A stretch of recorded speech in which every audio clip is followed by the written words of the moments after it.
अस्सलाम वालेकुम दोस्तों, वेलकम बैक टू चैनल। दोस्तों, आपने ऑब्जर्व किया होगा कि पाकिस्तान ने रात क्रूज़ मिसाइल से तैमूर क्रूज़ मिसाइल डेवलप किया है जो हमें तकरीबन 650 किलोमीटर की रेंज देता है। साथ में डाटा लिंक की कैपेबिलिटी है और रेडार से बचने के लिए टेरन हगिंग की कैपेबिलिटीज़ मौजूद हैं।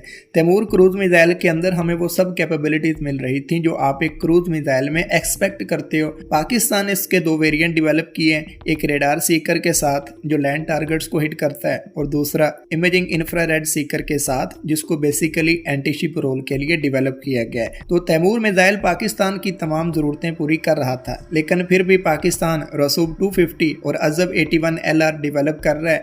चलिए एनालाइज करते हैं कि इसके पीछे रीज़न क्या है। दोस्तों, अगर आप तैमूर मिसाइल की डायमेंशंस देखो तो ये एक हैवी वेट क्रूज मिसाइल है। तैमूर 4.38 मीटर लेंथ और 1100 kg वेट के साथ आता है। अमेरिकन जैसम ER क्रूज मिसाइल भी लगभग इन्हीं डायमेंशंस के साथ आता है, लेकिन इसकी रेंज 1000 किलोमीटर है, जबकि तैमूर की मैक्सिमम रेंज 650 किलोमीटर है। अगर आप इसे तुर्की के सोम जे के साथ कंपेयर करो जो कि स्पेसिफिकली 5th जनरेशन फाइटर्स के लिए डेवलप किया गया, तो आप देखोगे कि सोम जे 3.9 मीटर लेंथ और सिर्फ 540 kg वेट के साथ 280 किलोमीटर की रेंज दे रहा है। सोम जे तैमूर की निस्बत काफ़ी ज़्यादा लाइट वेट है और एक कॉम्पैक्ट मिसाइल है, क्योंकि 5th जनरेशन फाइटर्स के इंटरनल वेपन्स बे में स्पेस की कमी होती है, तो सोम जैसा कॉम्पैक्ट मिसाइल ही अंदर फिट हो पाएगा। तैमूर के लिए 5th जनरेशन फाइटर्स के साथ चलना मुश्किल है। तो पाकिस्तान एयरफोर्स को फ्यूचर प्रूफिंग के लिए एक लाइट वेट क्रूज मिसाइल चाहिए था जो 5th जनरेशन फाइटर्स की इंटरनल वेपन्स बे में फिट हो पाए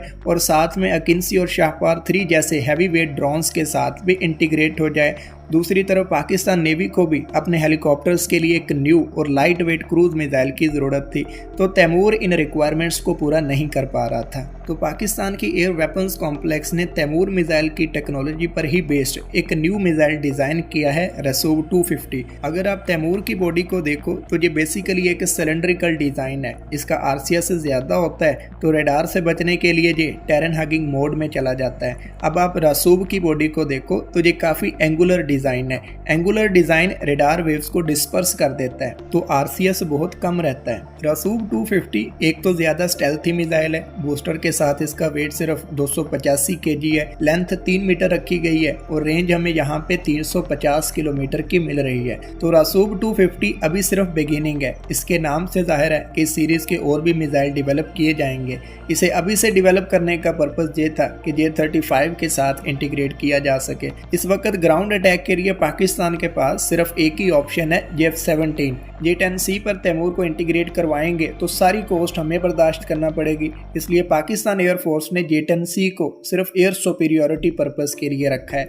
ग्राउंड स्ट्राइक के लिए अभी के लिए J-17 है और फ्यूचर में पाकिस्तान एयरफोर्स अपने 5th जनरेशन फाइटर को हैवी स्ट्राइक फाइटर में कन्फिगर करेगी और उसके लिए म्यूनिशंस अभी से डेवलप करना शुरू कर दी हैं। रसूब 250 के साथ अजब 81 LR भी डेवलप किया जा रहा है। रसूब से इसका डिफरेंस ये है कि अजब ज़्यादा कॉस्ट इफेक्टिव सोल्यूशन है और बैटलफील्ड में कॉस्ट इफेक्टिव वेपन्स बहुत ज़्यादा मैटर करते हैं। तो दोस्तों, तैमूर अगरचे एक डिसेंट स्ट्राइक मिसाइल है, लेकिन फ्यूचर प्रूफिंग के लिए इसी मिसाइल को बेस बनाकर पाकिस्तान फर्दर टेक्नोलॉजी डेवलप कर रहा है। तो दोस्तों, उम्मीद है चीज़ें अंडरस्टैंडेबल थी। अब मिलते हैं नेक्स्ट वीडियो में। अल्लाह हाफिज़।